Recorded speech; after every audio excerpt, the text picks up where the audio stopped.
Hailing frequencies open and welcome aboard Treks and Tangents. I'm your co-host Brian. And I'm your co-host Jaci. I'm the Star Trek newbie who checks off on tangents. And I'm your Star Trek expert who is here to get the tangents back on track. Each episode we watch and talk about a different Star Trek episode.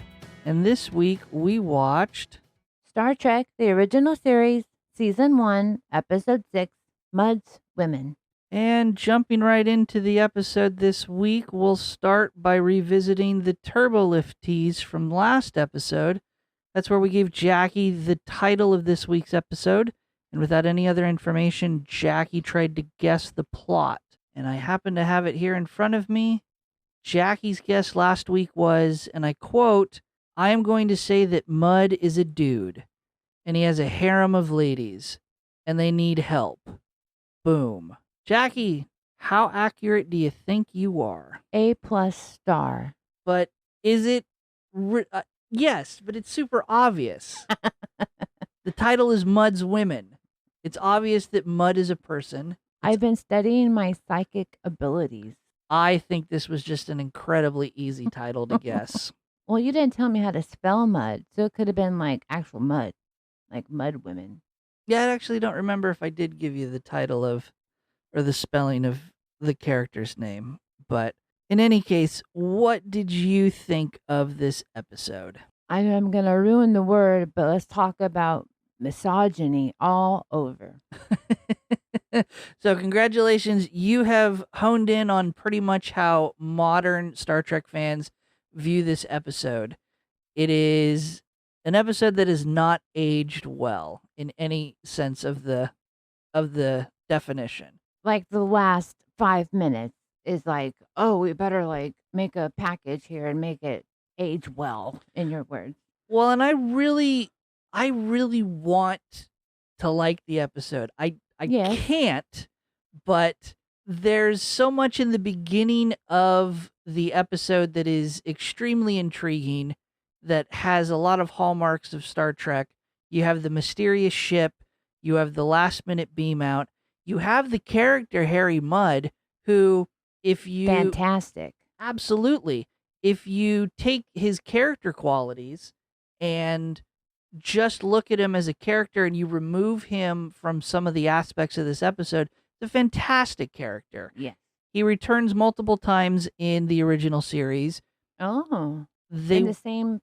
Absolutely. Yeah. Oh, wow. But But does he devote his life like he says he's going to? No, he continues to be a criminal and a jerk scumbag. face. But I think Harry Mudd is one of the iconic villains in Star Trek that unfortunately doesn't get explored as much as some of the other iconic villains, like Q later on in the series. But Now, you do love that dude Q. Like, yeah, that's like the 8th time you've mentioned it. oh, Q is so iconic. You have him across the Next Generation. You have him in Deep Space Nine. Yeah, I think you have him in Deep Space Nine. You have him in Voyager. You have him in Picard. You have him in the post credits of Picard. Wow. So when does he get his own spinoff? that would be an interesting Star Trek series, The Adventures of Q. I would absolutely watch that. Yeah. But when you move past those initial parts of the episode, this does come down to an episode that is a plot revolved around drug addiction, as you said, misogyny, sexism, human trafficking and pimping, definitely. The baddies are at it. Yeah. So and if you take those themes out and you just look at some of the plot breakdowns, character motivations, and the final aha moment at the end of the episode that we'll get to, it falls apart and it just doesn't make sense. So I want to like the episode.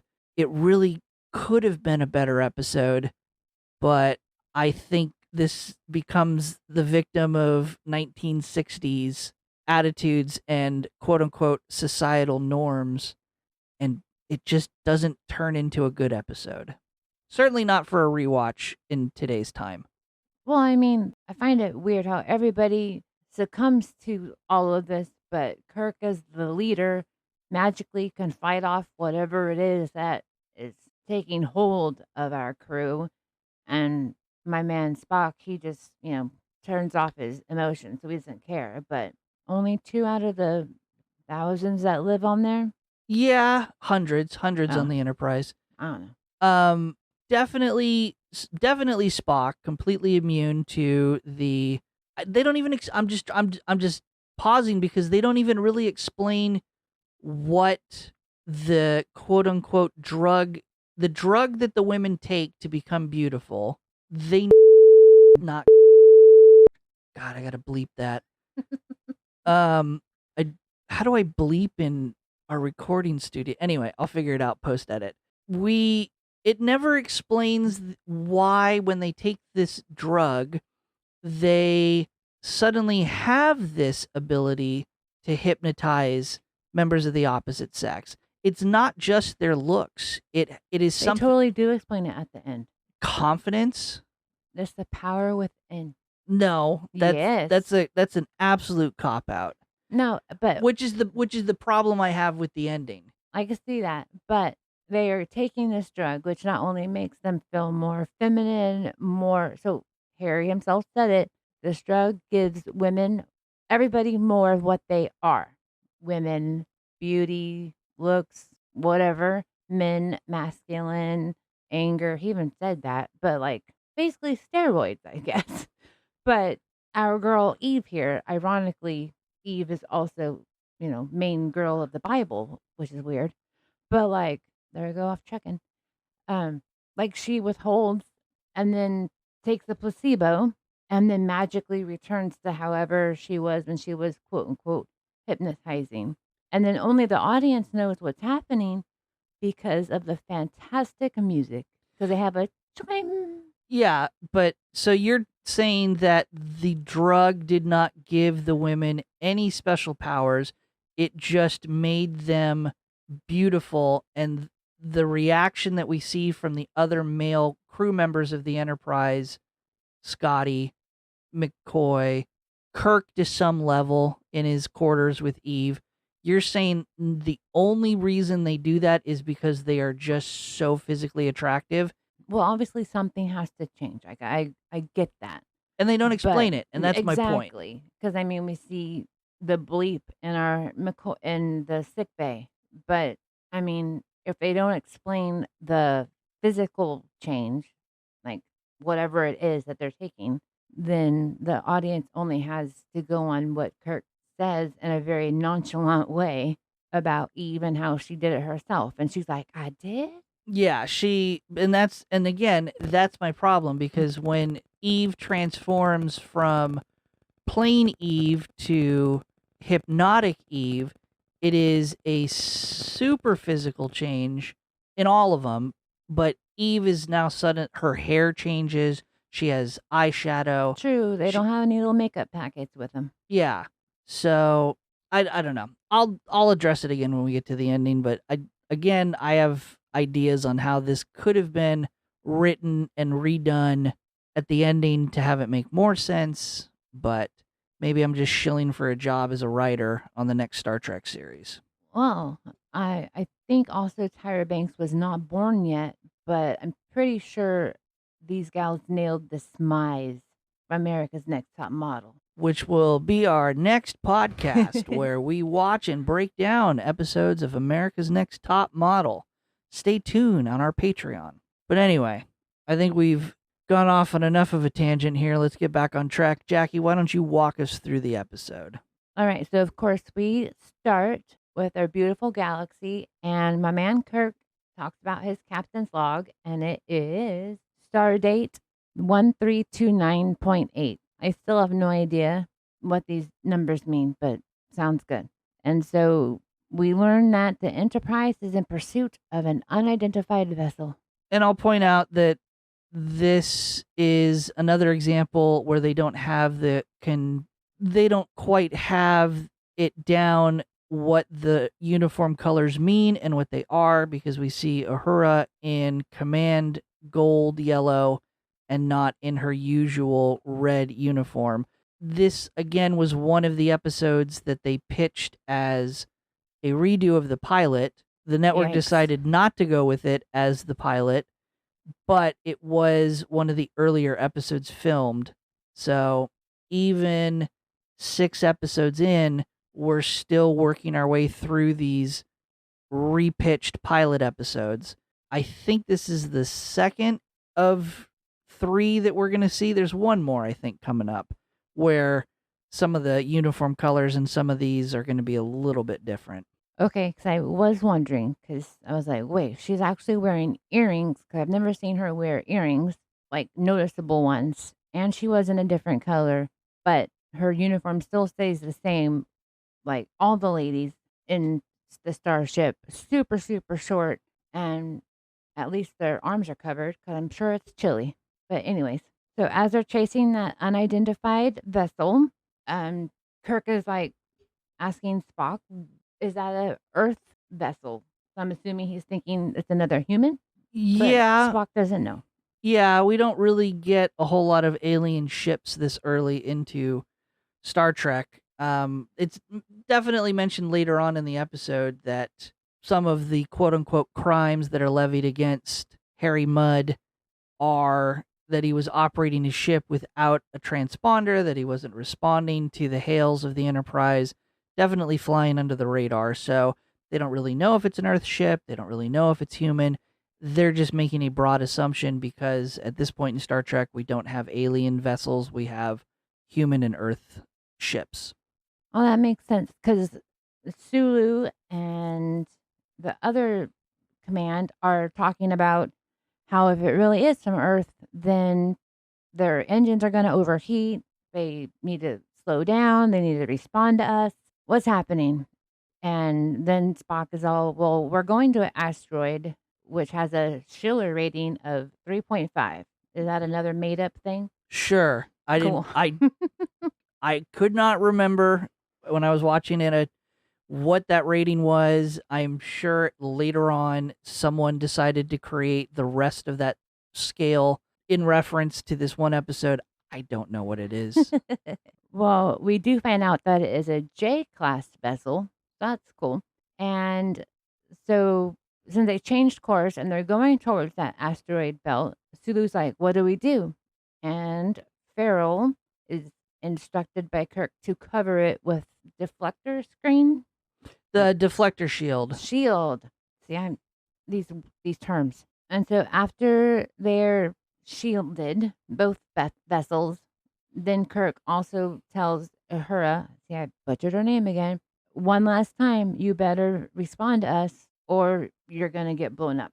Yeah, it's important to point out that as they're discussing, or as Kirk is making this order to extend the deflector shield from the Enterprise to envelop this unknown ship, that he's being warned by several crew members that in order to extend the deflector shield, the strain that it puts on the power system of the Enterprise is dangerously high, that they themselves are going to run the risk of overloading their power systems, overloading their engines, and they themselves are going to be in the same predicament because, again, important to mention, the ship has burned out its engines, and that's part of the reason why they felt imperative to extend the deflector shield because this unidentified ship no longer can maneuver around the asteroids in the asteroid field. Right. So they need to be safe. And then here we go again, having to save everybody.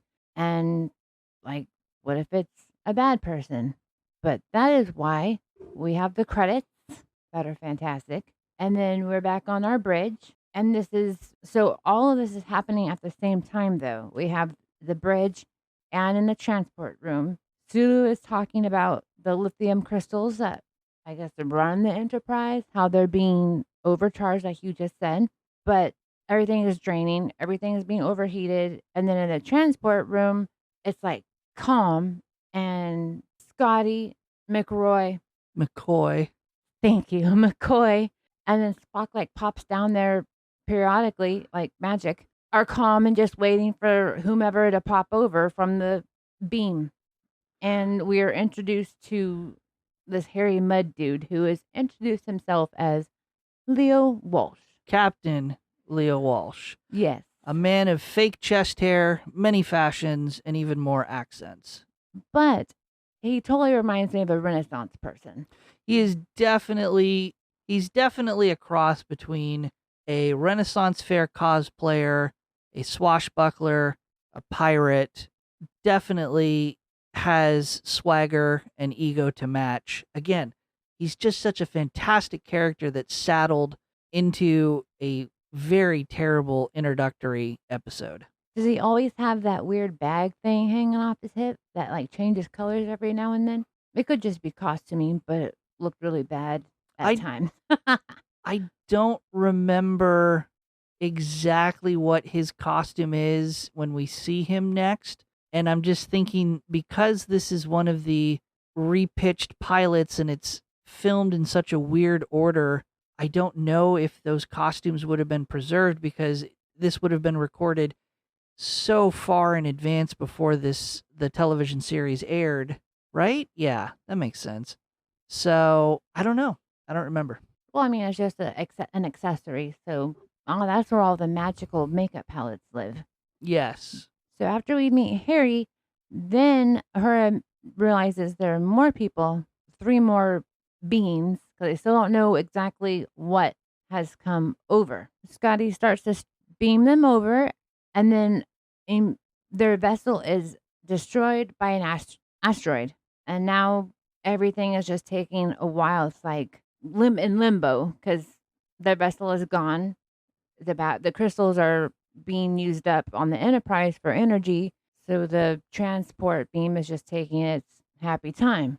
Well, it's struggling to rematerialize the 3 remaining passengers on the cargo ship because the point of origin has been destroyed, but their pattern is in the transporter buffers, and so they have the pattern and they're able to rematerialize. None of that is explained in the episode because It's so transporter weird. technology, they don't go into that level of detail. This is all known from watching later Star Trek. It's wild. I just imagined like making a dress, but on the Enterprise as humans. So finally, the 3 entities beam over, which are our 3 lovely ladies. Yeah, and they're all posed like they're fashion models and they're posing for a photo shoot.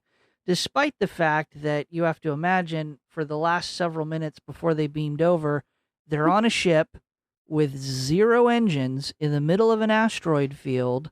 They likely have no idea what's going on. Their captain is beamed over to the Enterprise, and they're just sitting there going, well, hopefully they beam us too. Let's take our positions and pose. Like they're on The Price is Right. Yeah, or that America's Next Top Model show that we're going to dive into next week. Well, we have 2 blonde ladies and 1 brunette lady Okay, so name them. on it.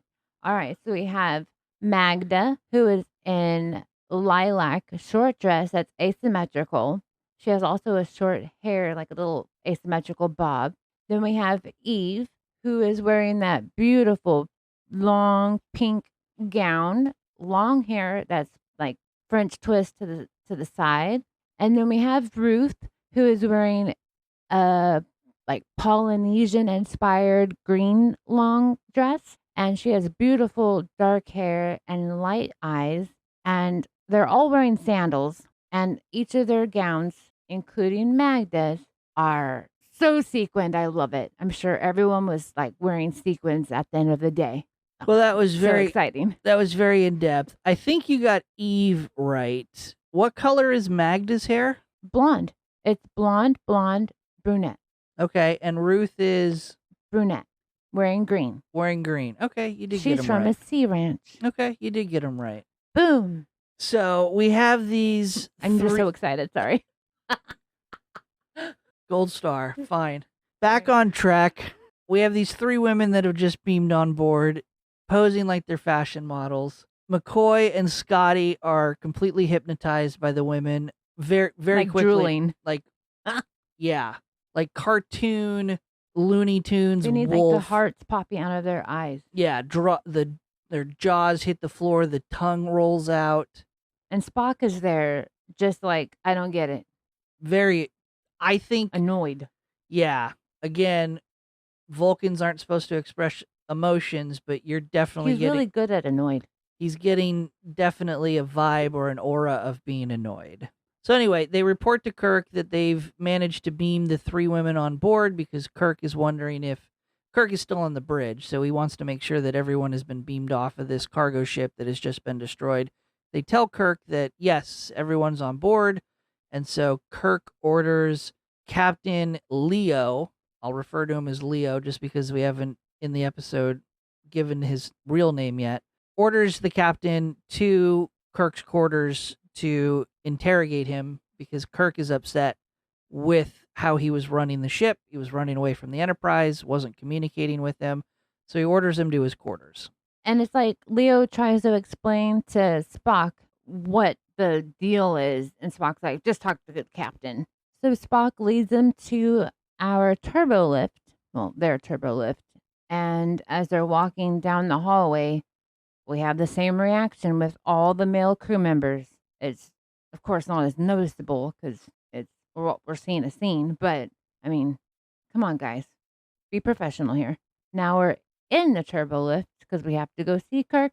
And then Captain Leo's like, oh, you must be, what was his term? Vulcanite? Captain Leo, in speaking to Spock, says and points out that it looks like Spock is part, quote, Vulcanin. There we go. Which was a very, very, very early term that characters would use to referring to someone being Vulcan, his alien species. It's not used very often. It's quickly phased out, but it does point out that Captain Leo recognizes that Spock, at least in part, has the ability to control his emotions and is not affected by the quote unquote charms of the women. And that makes sense because, I mean, the music is chiming and the girls are posing, and we have no reaction from Spock. Finally, we're at, I don't know how many floors that we have, but Kirk's floor. And as they're leaving the turbo lift, Eve, we don't know her name yet, but the one in the pink dress just starts apologizing for Leo. And then Leo cuts her off and is like, get over here.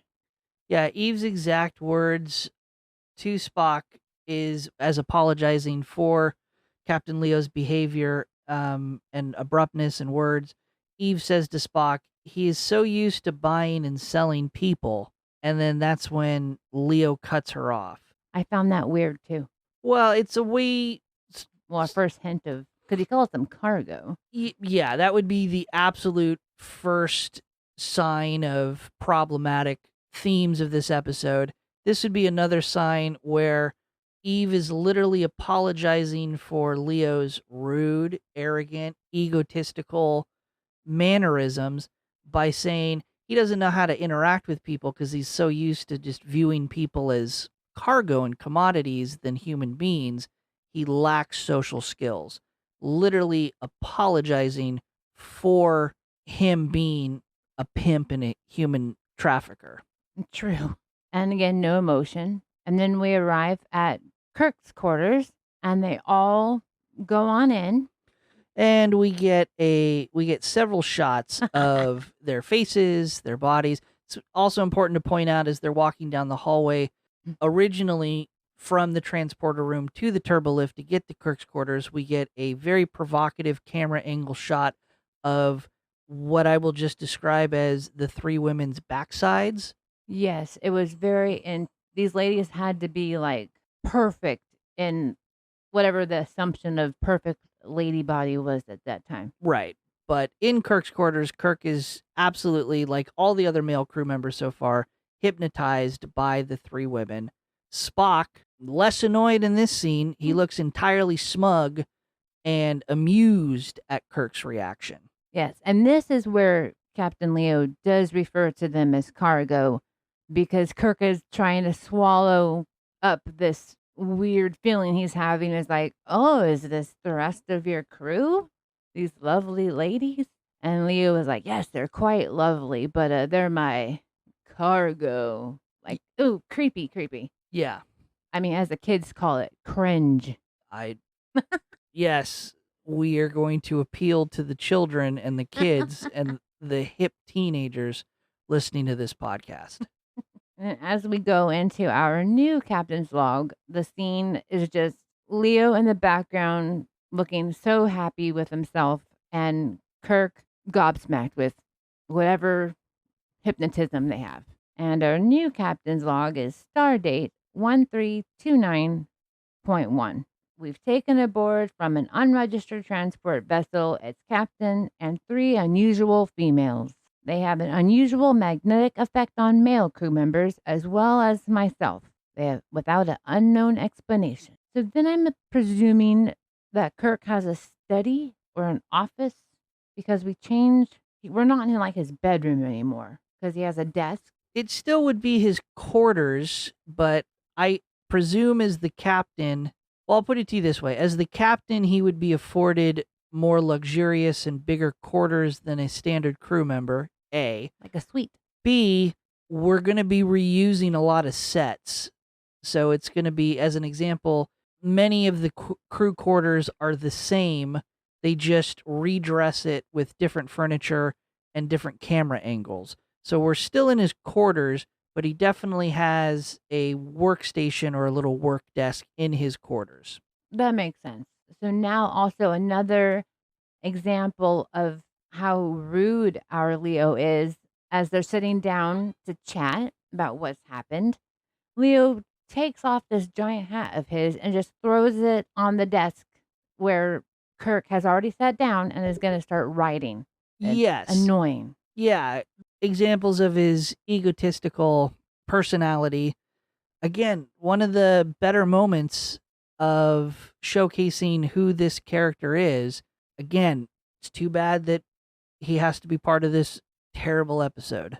I also really like William Shatner's acting in this episode. I know that's weird, but his ability, like the gentleman who plays Spock, his ability to stay straight faced the entire time. I know they probably have many takes, but the acting, I like seeing the abilities of just the difference. Yeah.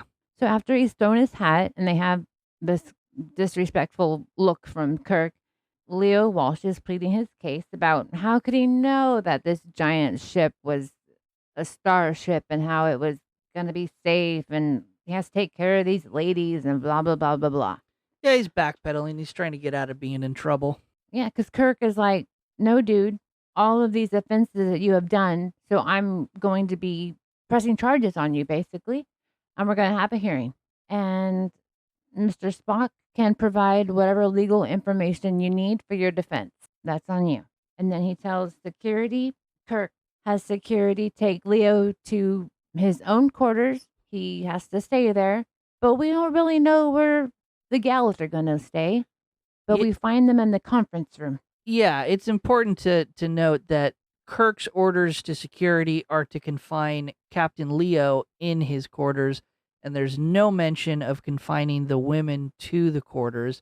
Kind of weird, but I guess maybe explainable that if they have this hypnotic effect on Kirk, it's a justifiable oversight on Kirk's part not to confine the women to the quarters either. But like it's completely out of his mind. Like, yeah, they're just pretty ladies. They're harmless.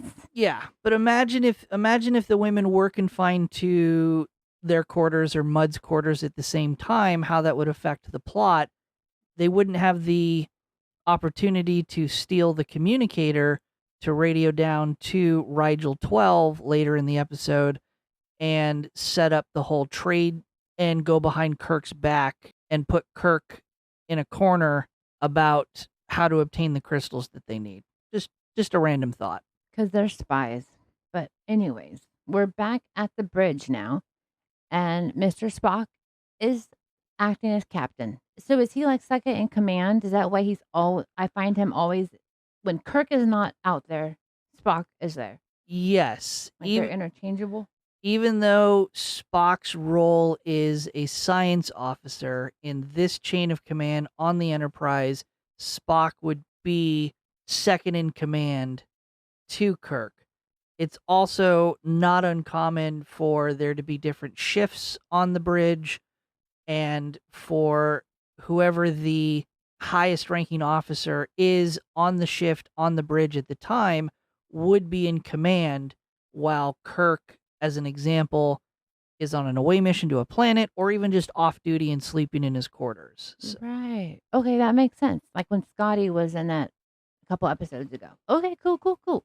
So Sulu and Farrell are talking about this weird magnetism that these ladies have over them, and they don't understand it, but they really enjoy it. And Scotty is telling Spock about their energy levels, like what's left of what happened before when they beamed everybody over.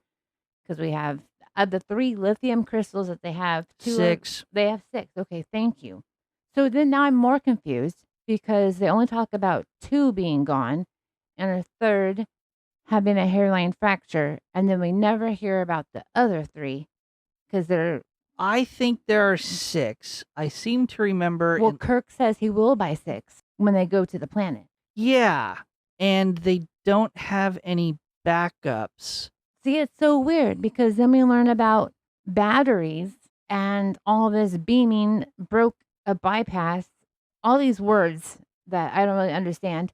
So they only have like 2 days left or they're going to be bad. So it perhaps could be best explained like a car where the lithium crystals are the alternator that because they're described as lithium circuits, but they have to power and generate power in order to create the energy and the electricity or whatever the hell this thing runs on to power the ship. The batteries are a backup. So the batteries are constantly being charged, but then when the lithium crystal power source doesn't work, when the alternator blows up, you fall onto battery backup, but the batteries don't get to recharge themselves. They just run until they're out of power. For those who are listening to date this episode, my alternator died on my car literally yesterday as I was driving to work, and I got to watch this theory in practice as my battery slowly drained, and I watched all the systems in my car, from my airbags to my brakes to my power steering, all die as I was trying to pull over. It was fun. I'm glad that you're safe, but I'm even more happy that I was not with you because I would have freaked out. Yeah. So I tried looking up just now how many lithium crystals, and I'm not doing a deep dive, but here's where it doesn't make sense. You are right. Kirk decides later in the episode he wants to get 6 lithium crystals from the planet, which let's just pretend that the Enterprise runs on 6 lithium crystals. Okay. The Enterprise has no backup crystals in storage to use in case, because if they did, if the Enterprise only ran on 3 and they had 3 in reserve, why are the 3 in reserve damaged? And why can't they just be swapped out and they continue on their way? So it has to be that they run on 6 crystals, and those 6 crystals were damaged in this previous incident where they were saving Captain Leo's ship. Well, I mean, you did say that this was like a pilot redo, so maybe we just don't have the back story yet, and they're flying by the seat of their pants. Yeah, or maybe at this point in Star Trek, there is no safe way to store a lithium crystal on a starship without it being just plugged into the actual system. Well, I mean, they kill planes now, so, Yeah, but anyway, back on track. So Spock then calls Kirk to the bridge because he needs to know what's happening. So Kirk heads on up to the bridge, but we have our little sidebar with Leo in his quarters. I don't think it's Leo's quarters. I think for some reason that we don't get an explanation for, I think that Leo gets to leave his quarters and he gets to go to the conference room to talk to the 3 women under security. But again, no idea why this quarantine or this confinement has been breached. The only explanation I have is they're getting ready to start the trial, and security brings him to the conference room where the trial takes place. But again, it's not explained. And in any case, they're in the conference room, not quarters. Thank you. And that makes a lot of sense. And again, he's such a jerk face. He's like, look at my escorts. I'm going to see my lovely ladies. Yes, he loves calling them his lovely ladies. Like a reiteration. He's Charlie and they're angels. That's a terrible joke. I shouldn't have made it. So the doors open and the gals have like forgotten what they're supposed to be doing, as we learn. Because for some reason we hear the name Harry, Harry, as they're all like excitedly happy to see him. And yes, I did watch with the closed captioning and it says excited chatter. So, but I did hear Harry. So now we have to know who is Harry, but we'll get there. And the entire time, Leo is like, "You need to calm down, gals. We're gonna answer all their questions." So that does make more sense while they're there because the hearing, and he's talking about questions. I Yeah. had no idea what I was watching at that point. Yeah. That makes a lot of sense. And he's like, just you don't lie about anything. You just tell the truth because you're great. And he keeps asking for privacy. And for some reason, the security guards are not hypnotized at this point, and they keep saying no, they're staying there. Yeah, they don't seem to be very affected by the charms of the women. The security guards definitely seem to be in control of their senses and following orders. But the gals could also be distracted because they don't know what's happening and they need Leo to tell them what's happening so they're not sending out their charm. Who knows? But so, answer all their questions, but do not submit to a medical exam. But he's like having all of his words cut off as he's saying this because he doesn't want security to hear basically his plan because he's not who he really is. So and I'm still lost by what's happening, but I'm like, oh cool, what's gonna happen? Because my girls, they're basically just dumb and pretty at this point. Because that's all they've been at this point, except for that one lady, Eve, saying, I'm sorry. Hot take. Hot women are dumb. Well, in this episode, that's how they make it. But we get a short little jump back to the bridge where Spock and Scotty explain to Kirk that they're down to their last lithium crystal circuit. It's cracked. They're desperately in need of more. Kirk decides that the Enterprise is going to divert to Rigel 12 because it has a mining outpost that mines lithium crystals, and they can buy and acquire more crystals and get the Enterprise out of its jam. Now we're back at the conference room and we're starting our hearing. And it's pretty in depth because we have Leo, the three gals, McCoy, Scotty, Spock, Kirk, and then our security. And Spock is manning a computer that is like a lie detector as well as like the internet. It's fantastic. Yeah. I'll point out it's not quite like the internet where it's accessing outside servers. It's just accessing like intranet. It's accessing its own internal records. Oh, nifty. So it started, and the first question is basically, what is your name? And he's all like, Captain Leo Walsh. And the computer goes, incorrect. Yeah, in a very, very forced robotic female voice. I love it. And he repeats the question, and then he adds Captain Leo Walsh. He just makes it bigger. Again, another incorrect. So finally he has to say his name is actually Harry Mudd. Another incorrect.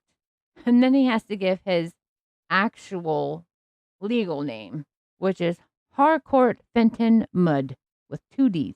And then it goes through and he just starts answering the questions. And everything is incorrect. Then they bring up his past offenses, or he's asked about what he's done. And we see that he is a smuggler. He pays for things with fake currency. And then I thought it interesting that his punishment / treatment was psychiatric treatment, but the outcome was unknown. Undetermined. Yes, undetermined. But you should probably call the police department because you probably should. No real reason, but please call. And then the computer like highlights each lady when Kirk says, "Show the witnesses," because he wants to get the background on them. And the computer doesn't know anything, but Leo, who is now Harry, does tell that's where I got all our fancy names and the background of our gals, their name, where their original planet is, because the actual thing that Harry is doing is providing wives to lonely men on faraway planets. Yeah.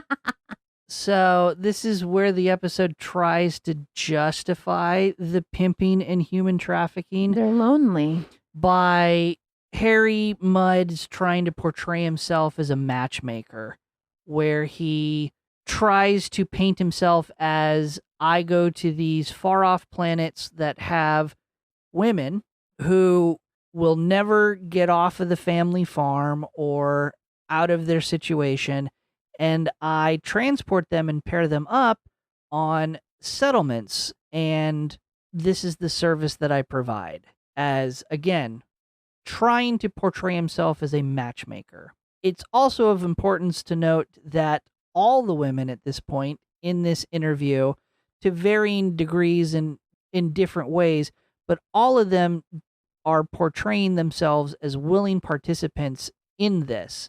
Eve goes the furthest, I think, by trying to explain that she came from a farming community with her two brothers And robots. and this service that Harry Mudd is providing is the only way that she would ever escape that situation, find a husband, become a housewife, start a family. It's still weird. But in that time, that's what it kind of was like, the aspiration: get married, have babies, stay cooking. I don't know. Basically, what she ends up doing at the end of the episode.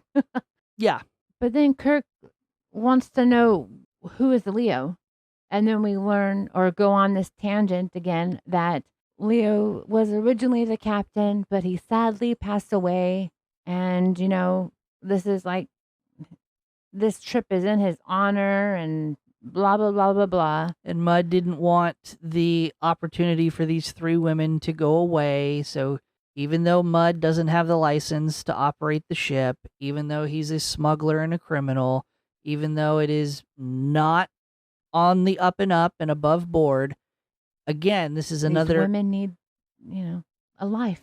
This is another desperate attempt by Harry Mudd to justify his borderline illegal and oftentimes illegal activities as legitimate.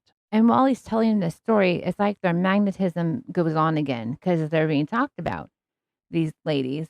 And we see McCoy and Scotty doing that drilling thing again. Kirk is at least fighting it off, but it's insane. They have to basically pull themselves together when they're needed elsewhere. So at this point, Kirk draws the hearing to a close. His ruling is that Mudd should be turned over to the authorities at the next opportunity the Enterprise has. Everyone's standing up. Everyone's getting ready to disperse. But Eve gets desperate and hysterical and goes up to Kirk and wants to know, and in fact demands of Kirk, well, if Mudd's being turned over to the authorities, what's going to happen to us? Because we were on our way to meet our future husbands and to be relocated, and you're now traveling in the opposite direction. And then we learn that the last circuit has died, and we learn because the entire ship loses power for half a second and then boots back up, and then yes, it is announced that the last lithium crystal circuit has died, and the Enterprise is now running on battery power only. And Kirk tells Spock to contact the planet, Rigel 12. I don't even know how they come up with these names. That they are on their way, ready or not, and they need 6 crystals right away. But Mudd doesn't really care. He's just super happy that they're going to a planet that has rich miners that have been alone for 3 years and are somewhat young. And I think he thinks he's taking over the Enterprise. Yeah, I don't really understand. He does make the comment that as he's talking to the women, he goes, well, it's all fine, ladies. We're going to a mining colony with rich miners, and that's just as good. Which I understand that excitement because he is going to still make a profit on selling the women. If you want to try to dress it up, he's going to charge a matchmaking fee. It's not really what it is. He's selling them.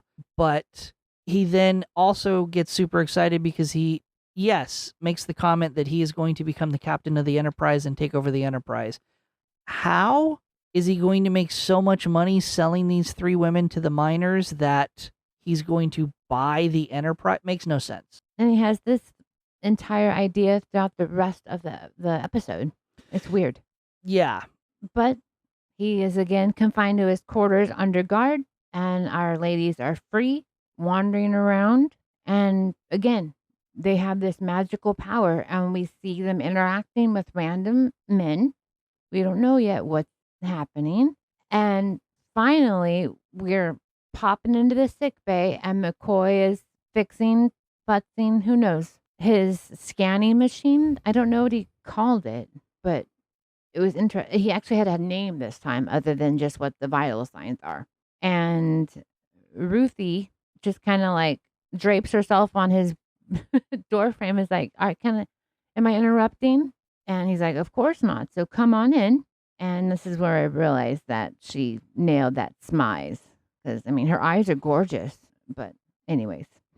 So as she's basically flirting with McCoy and draping herself on him, she walks by his scanner, just like, touching things, playing, and it bleeps, and it makes like a colon.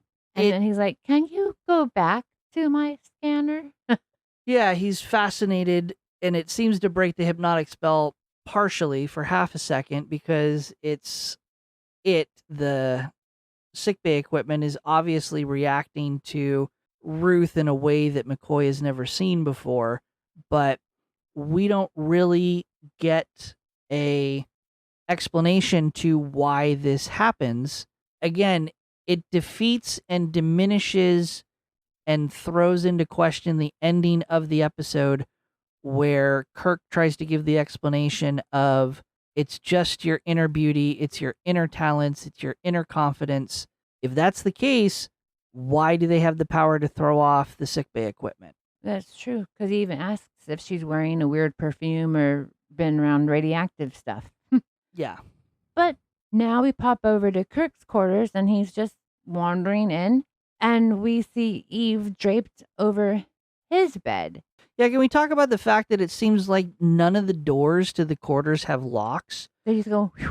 Everyone just seems to be able to barge into everyone's quarters when they're not invited and when they're not expected.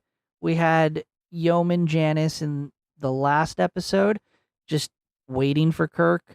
There's been several instances in the past, the salt vampire barging into McCoy's quarters without knocking. None of these doors have locks. That's really weird because only until we have like the security guards and they're physically blocking it like an elevator door. Yeah. Is the Enterprise the neighborhood where everyone is safe and everyone leaves their doors unlocked at night? I have no idea. Seems like a terrible policy to have on a starship. Especially with the captain where you have, secret stuff. Who knows? But Eve is waiting for him and they talk between like a lattice divider from his main room and his bedroom, which I've never noticed before either, but it was interesting. It added depth to the scene. And also like a physical barrier from whatever this magnet attraction they have. At least what I took from that scene. And she also mentions how she just had to escape from the hallway because she was just walking and everybody just kept staring at her. And this was the only place that she felt safe and to, have a respite. And poor Kirk, he's like, yeah, I need to have a talk with them. Yeah, she's clearly putting on an act to seduce him. So as he's leaving, she like runs to him and again, trying to seduce him. She's touching him, talking, moving closer to him. And they're almost to a kiss. And he's like, no. He's trying to back off. But then finally Eve's like, whatever. I can't do this.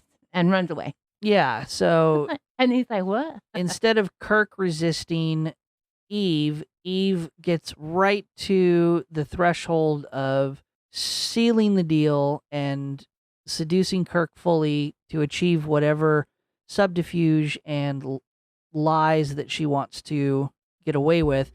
But then she backs out and she utters the very strange phrase out loud, not necessarily to Kirk, but just out loud, that she doesn't care what Mud says. She can't go through with it and hates the whole thing. And then she runs out. Again, just showing that Eve is not fully under Mud's influence like Ruth and Magda are.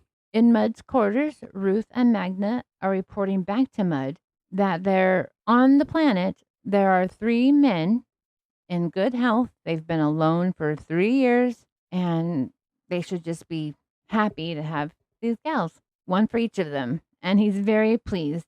Then when Eve comes into the cabin, she is not happy with herself, and then she starts to feel ill, and it's like, it's almost that time. What time? Because we flash away back onto the bridge. Kirk is angry that he has to ask Farrell 2 times to put in his orders. Yeah, the Enterprise is drifting off course. It's not uncommon that the ship would need input from the navigator, or at least the navigator making course corrections. And so Kirk is upset because the Enterprise is drifting off course. Farrell is not paying attention because he's still distracted by the thought of the women. Thank you, thank you. And then Scotty also tells them that with what they have left in energy, they can get to the planet and acquire the 6 crystals. McCoy is also on the bridge, and he and Kirk have like a conversation about the women, because I think McCoy is still thinking about what happened with his screen, and that's actually made him stop and think, are these women actually more beautiful than others? Like, and he even uses the again the word pound for pound, like, again, like stock, you know, as a match. Is this woman and this woman, like, how different are they? Or are we just, and Kirk's like, are we just tired? But they don't really know. But I am glad that they actually have this conversation, which shows that they're not the dumb ones either, and they can be smart men. Yeah, they're starting to have some recognition that something is going on, even though if they don't fully understand what that is. But we pop back to Mud's quarters.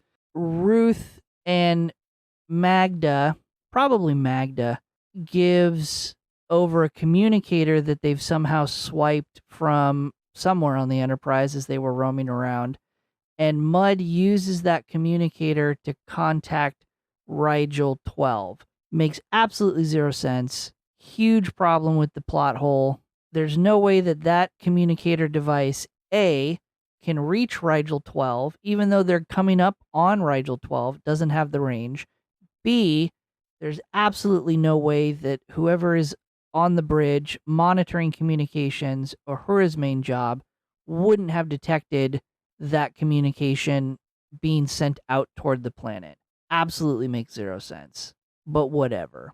They do arrive finally at Rigel 12. Kirk orders the reps to come up from the mining camp so that they can negotiate the purchase of these crystals. We're back in Mud's quarters, and our ladies are not so lovely anymore. They are looking like their age, I guess. Whatever their magnetism they have is gone. And we learn that this beauty that they have is actually from a pill. Yeah. And but they're freaking out because Harry put them away for safekeeping because they're gonna get searched, and he forgot where he hid them. Yeah. So let's talk about this very quickly, just for a moment. Their actions of begging for the pills shows, at least in my mind, that these pills are addictive. Whether I can't tell you if they're chemically addicted to these pills, if they're just addicted to the properties that they get from these pills and becoming beautiful, and they're addicted to that sensation. I don't know. It's also important to note that one of the girls makes the comment that, or asks Harry if Harry hid the pills because they are not to be trusted with the pills. Again, showing that they have these addictive qualities, that Harry has to hide the pills from the women so that they don't just take the pills whenever they want. Also shows that Harry has control over these women because he is the one doling out these drugs. Also, interesting side thought that we don't need an answer to. When they revert to this quote unquote ugly state, is that their natural state? Or has this drug made them ugly that we see with other drugs and having a negative physical effect on someone who is using and addicted to drugs? I couldn't tell you if it's an interesting thought. Did these women start as actually attractive women and taking these drugs have had this negative effect on their health? Or are they just reverting back to their natural state? No idea. It's an interesting thought. I mean, then that's when we go back to they're super unattractive in society's view, and Eve is still relatively pretty, just older. Yeah. But Mud finds the pills in the mattress. And the gals are so happy to have it. Ruth and Magda, they like gobble it down. And Eve, she's having like an internal struggle, but we don't see her take it, even though it's like sparkly and has like a TikTok filter on it, pre TikTok. Yeah, she refers to the pill as a cheat, and Yes. Mud is very much like Mud is very much like a bad person where he's pushing Eve to take the drug. Yes, she takes a literal black piece from him, and then in her hand, it's red and glittery. Yeah. Interesting. But now we're back in that conference room, and Spock and Kirk are discussing how beautiful the broken crystals are, even though they're no longer useful. And I think that is like a little sub thing that we should think about these ladies. Well, I think in this particular scene, if I remember correctly, the actual transition between the scenes is we're on the shot of The beautiful Eve holding the pill, and the camera fades out on her, but fades in on Spock holding the crystal, and it's the exact same angle, it's the exact same shot. So I don't know that there's a deeper meaning to it, but it's definitely a clever, pretty transition between scenes. I'm definitely seeing why the Trekkie culture is so big as I see more of these episodes. It's just fantastic. But our miners have arrived, and they explain they have exactly what the Enterprise needs. And Kirk's like, I could pay. There's no need to. Like, I got money. And the miners are like, we're just gonna swap. Yeah, the miners specifically at this point reveal to Kirk that they've already been in communication with Harry Mudd behind everyone's back. Mudd has already given his sales pitch that he has these women for sale to be wives, slaves, companions, and that in order for the Enterprise and Kirk to get these crystals, they will trade the crystals for the women, but also part of the exchange has to be the immunity and dropping of all charges against Harry Mudd. And he also tells Kirk, if you don't agree to this, you might as well not even try to go onto the planet because you're not going to find a crystal anywhere. Yeah, definitely playing hardball, definitely not in any way, shape, or form willing to compromise on this deal. But Kirk is like, F that, we're going. So everyone goes down to the planet to make the deal. And boy, is it windy. But the miners don't really care because they're in their quarters having a party. Everyone is dancing, enjoying life. Yeah, it was a little bit interesting in the order in which they all beamed down because from a viewer's point of view, we see Kirk, Spock, and Mudd beam down to Rigel 12, and they enter into this little house, stone hut, where the miners live and work, and the women are already there, The miners are already there. The party's already underway. It's just, I don't know. It stood out in my notes that this is a weird order to beam down in. Well, at the party, Eve is looking out the window and sees how windy it is. She's coughing and she's, of course, not feeling well because of all this wind and sand. Childress, one of the miners, I guess, has claimed her as his, and he explains that it's like this all the time. It's going to be really windy. You can hear the sizzle in the in the sky. That's a magnetic storm. I thought it would have something to do with the women, but it never ties in. So that was interesting. But Eve, I guess she decides she doesn't want to. She's just coughing and she's sick and she doesn't feel well. And Childress is not into that. And he's like, let me go over here to Ruth. Yeah, it's kind of weird how this scene is set up because Magda and Ruth are dancing and flirting and playing Like along drunk. with these other two miners. And the third miner, I'm going to call him Ben, that's his first name. Ben is very interested in Eve. My take on Eve's attitude is she's leaning up against this shelf and looking out the window. She's ignoring the party. She has no interest in participating. Even when Ben is expressing interest and talking to her and trying to strike up a conversation with her, she is ignoring him and ignoring this ruse, which I guess I can explain away that Magda and Ruth are totally fine selling themselves to these two miners. Eve, I think, really actually wanted to and got into this arrangement with Harry Mudd to find a husband and become a homemaker. And she's seen that this is not going to happen, or she at least has the impression that this is not going to happen on this mining colony with these three miners, that they are not interested in making homes with these women. They just want to use them as Pillows. I was going to say companions, but that works too. But anyway, it doesn't make sense because when Eve pays no attention to Ben goes and steals one of the women. It turns into a fight. And as they're fighting and Kirk and Spock are breaking up the fight, Eve runs out and she makes the declaration, why don't you have a raffle and the loser gets me? My heart broke for her. But again, why does she care that no one is interested in her if she's already dismissed this arrangement because she's not going to become a homemaker? It made no sense. Well, I think even when we're in a different situation that we didn't anticipate, it does kind of hurt your own ego when nobody pays attention to you, I guess. I don't know. or your expectations have not been met, I suppose. I mean, but I wouldn't want to be on a sandy, windy planet with a gropey dude. Yeah. But so she runs away, Yeah, she runs out into the storm. and Kirk runs after her. And Mudd runs after her. Yes. And then Childress was like, I guess I should follow. I think, though, they had like bird feathers in the wind.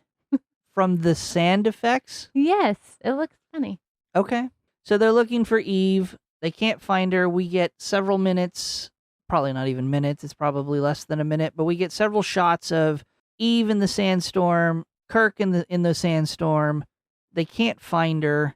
The Enterprise crew returns to the Enterprise to use the ship scanners to more effectively locate Eve and I guess Ben at this point because he's out wandering the storm. But as they're searching, they can't find her initially because the storm is interfering with the scanners. We get a cut to Ben finding Eve and carrying her to his stone hut, his home, not the original stone hut. And he lays her down and she's asleep. He's exhausted. He falls asleep. They don't bother to call the Enterprise to say, hey, we're safe. Don't worry about it. They're still looking. And the reason why the Enterprise finds them is because they find a heat source at Ben's house and they beam down to the house. And we find that the heat source is, in fact, Eve cooking breakfast for Ben. And she looks beautiful, but she has a new outfit on, like a robe. And Ben acts like a child. It's important to point out that Eve is in her form, her most beautiful form, her hypnotic form. Yes, yes, yes. And Ben, though, is upset that she actually did what a housewife would do. She cleaned up. She makes a point of saying, I ate your food, so I repaid it in chores. And he's like a toddler and throws a temper tantrum, like, I want it this way. And he talks about how he cooks better than her, or he does everything better. And she has to stroke his ego and go, well, I'm just trying to help. But then she gets frustrated with it and she throws it back at him when he comments on how his food is better. She has to scrub the pot clean or whatever. And then she comments, well, just put it outside in the sand and let it clean it for you. There's no need to have this argument. And the next thing we see is he's like, what a good idea. And Yeah. hanging the pots out. Yeah, he's outside hanging up these pots so that the sandstorms can scrub his dishes clean. But he comes back inside to Eve playing, she calls it double jack, which is a form of solitaire. But she is now in her original form. Her not medicated on the pills appearance. She calls it, she slumped. Yeah. And Ben has an interesting reaction where he does get annoyed that she now looks homely. He does not refer to her as ugly, but he is definitely commenting on it as if she has let herself go, that she's no longer appearing to be beautiful, that appearance was all a ruse and a lie. But it's only after he has a brief conversation about the cards and what card to play, and it's the wrong game. It's not his first reaction to her appearance. I don't think he realizes that she changed in her looks because he's busy pointing out everything she's not doing. Yeah. But then Kirk and Harry arrive. And the whole episode goes off the rails, jumps the shark, absolutely makes no sense. Because, of course, Ben wants to know if the other two ladies are changing their looks, if they're going homely. And he's finally told that it's called a Venus drug. And that's why they are beautiful. And then if they don't take it, they're quote unquote homely. But Eve, like, as like a way of like pointing out that it's a drug, she grabs 3 of them from the pill bottle that they're holding out to. No, she only grabs one. It just the way that they put it together, the prop department put it together. It is one pill, but it looks like it's 3 gummy candies put together. Oh, okay, that makes more sense. 'Cause I was like, no, don't OD. Yeah. But she takes the pill, and then it's like a moment, and Harry is explaining what we talked about at the beginning, how it's more of what you already are or desire. Ladies, feminine, beauty, etc., men, muscles, aggressiveness, etc., etc. And Eve turns around and she's gorgeous again, but extra gorgeous, it seems. And so she's like, is this what you wanted, Ben? As she sits on his lap and like just someone to be selfish and beautiful and just do nothing. And he's caught off guard. Yeah, definitely throws him for a loop. And then he's like, but wait, they have to take, because this is again where it you mentioned earlier, they're like, it's from within. Like she did it all herself. Yeah, Kirk says. Captain Kirk reveals that the pill that she took was in fact a placebo, a fake. It was not Harry's drugs. Harry confirms it by saying, yes, my supply of this drug was confiscated. This is a placebo. This was Kirk's idea. This was Kirk's ruse. So they're giving this terrible explanation that, no, you completely transformed your physical appearance just by your own inner willpower and confidence. Again, what? Yeah, I can see your point. But it is like a Disney movie now because now they both choose to stay there. Happily ever after. Harry's like, I'll just stay here too with them, I'll just hang out. And Kirk's like, no, you are going to jail, dude. But I'll be a character witness for you. Yeah. And they laugh about locking him up, throwing away the keys. So they return to the Enterprise. Also, Ben says that he will give Kirk the crystals. Again, did he give him the crystals? Did Kirk buy the crystals in the end? Who knows? Are they in fact trading the crystals for the women? Who knows? We never really see a unbroken crystal. We're back on the bridge, and we have Kirk and McCoy joking about how, Kirk could participate in patent medicine. And he's like, "No, that's your place." And Spock interrupts them and is like, "I'm just glad all this is over." And McCoy, I just adore him. Like, knife to the heart. And then he makes the joke how Spock has different anatomy. And he's like, "Oh, well, your heart's over here."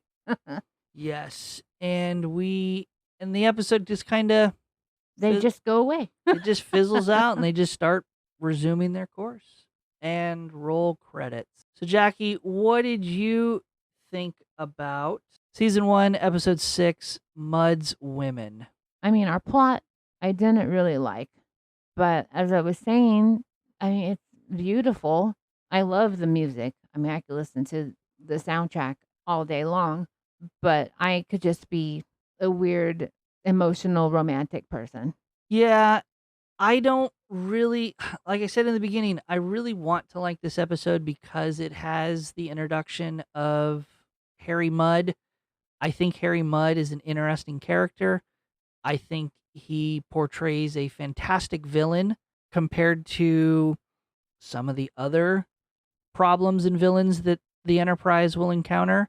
He's a great character, but when you overlay that with all of the other problems of the episode, not just the plot points, not just the throwaway ending episode, we didn't know how else to tie up loose ends, the misogyny, the sexism, the pimping and human trafficking, the drug addiction and controlling these women with those drugs. It's just not a good episode, in my opinion, in the end. The only way that this episode could have been saved is rewriting it so that the women came from a planet that had this drug and they were already taking it. And this is what the women already did, independent of Harry Mudd. Harry Mudd just sees it as an opportunity and provides transportation, and he's promised a cut for the transportation, which eliminates the power. He's no longer the drug pusher. He's no longer the pimp. And in the end, when Eve takes the placebo and she transforms, wouldn't it have been just a better explanation instead of her transforming into her full hypnotic appearance that we just get a different appearance, a in-between appearance, so that we could explain the fact that this is her inner self-confidence that's portraying her to be beautiful? It's still not a great moral to the story, but at least it would make sense. So, Well, that makes sense to me. Just throw some eyeliner on, girl. yeah, well, the magical appearing makeup. But I have a few fun tribble tidbits or fun facts about this episode. My favorite. First aired October 13th, 1966. It is only one of 2 times that the crystals that power the starship is referred to as lithium crystals. At all other times, it is dilithium crystals. Gene Roddenberry, as I mentioned, wanted Mudd to make a return in the Next Generation. He makes some returns in the original series, but when the Next Generation was in its planning stages and pre-production, it was Roddenberry's intent to bring this character back, the actor back, but unfortunately the actor died at the age of 54, long before TNG even started to film its pilot and enter production. So, didn't have the opportunity. I also mentioned this is one of the 3 redone pilot pitches that they did to get the show back off the ground.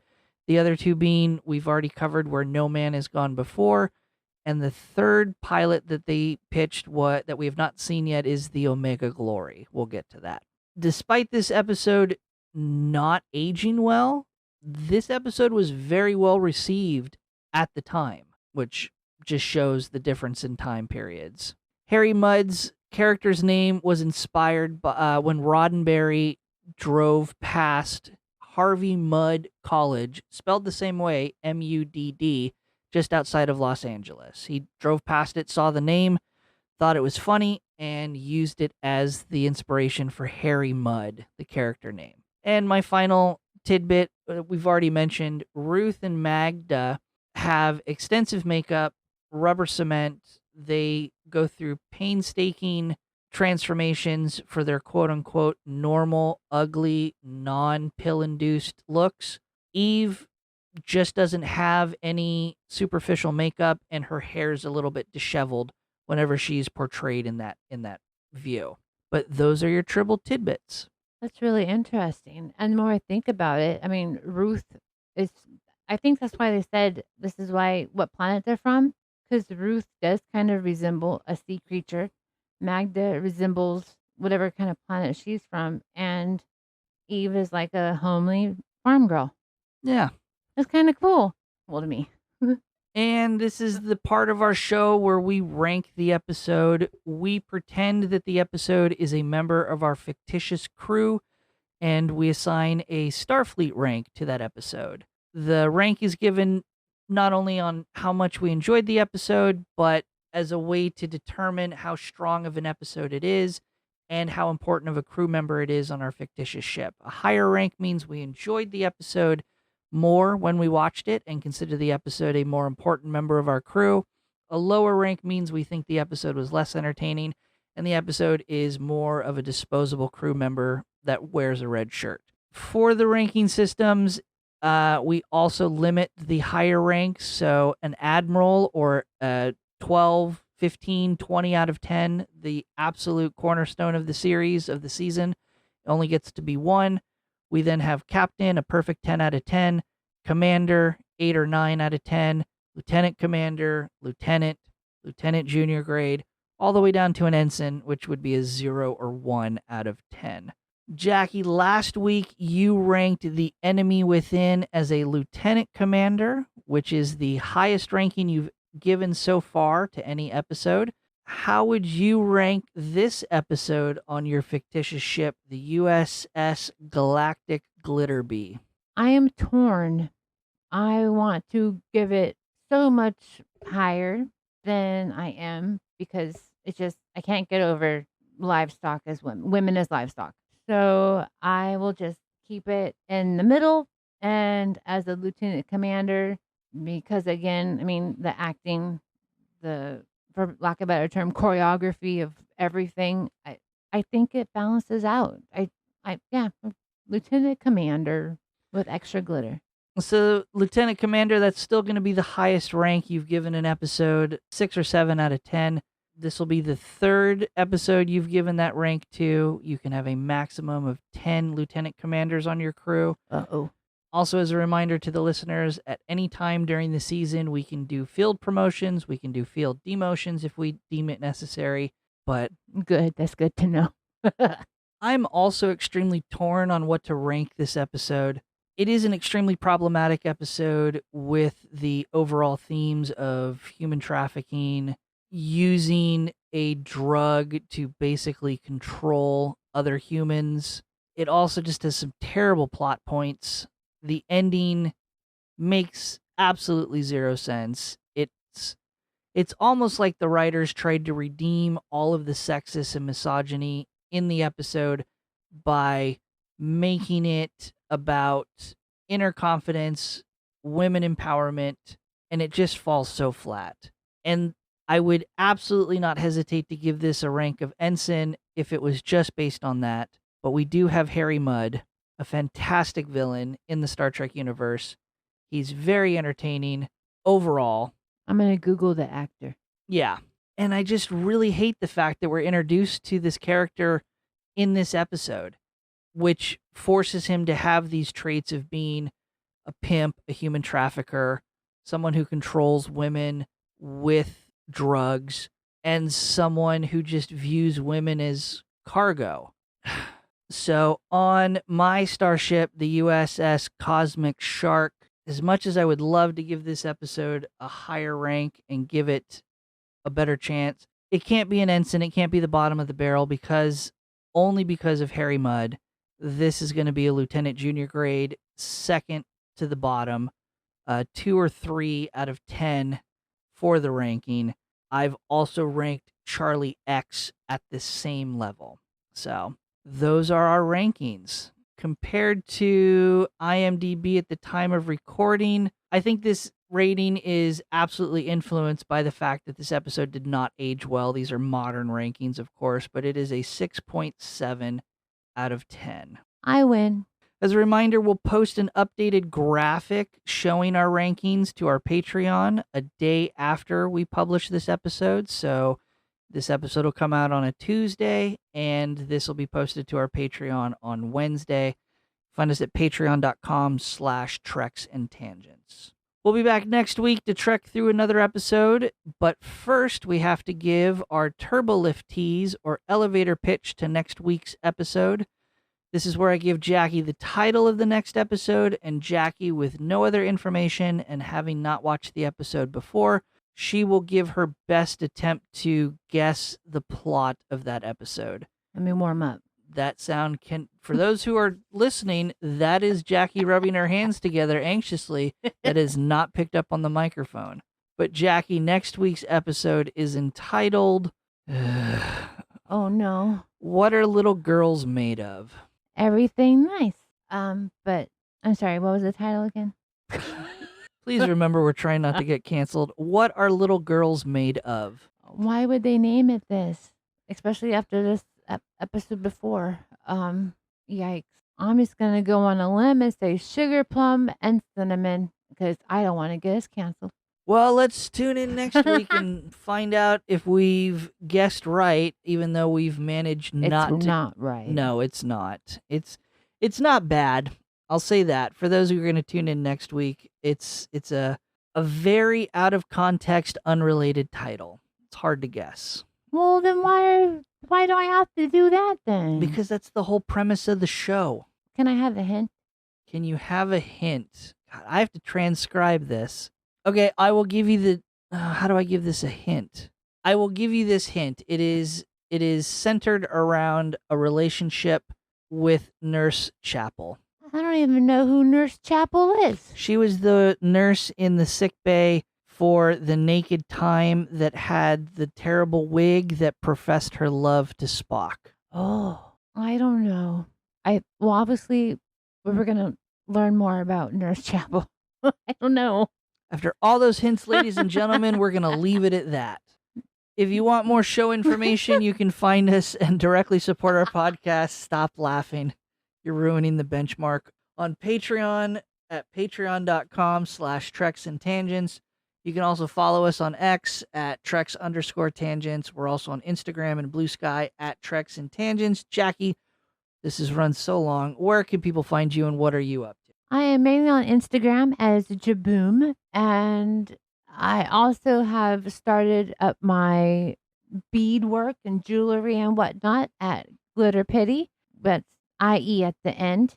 And I love Labubu's, so you could see all of my little necklaces I've been making for them, as well as dogs. And I'm going to be figuring out how to do TikTok. All right. You can watch me stream a variety of video games over at twitch.tv/Pirate Pound Town. On YouTube, I post video games and other random content on our main channel at Pirate Pound Town. Coin collecting and other hobby content also on YouTube at Pirate Treasure Hunting.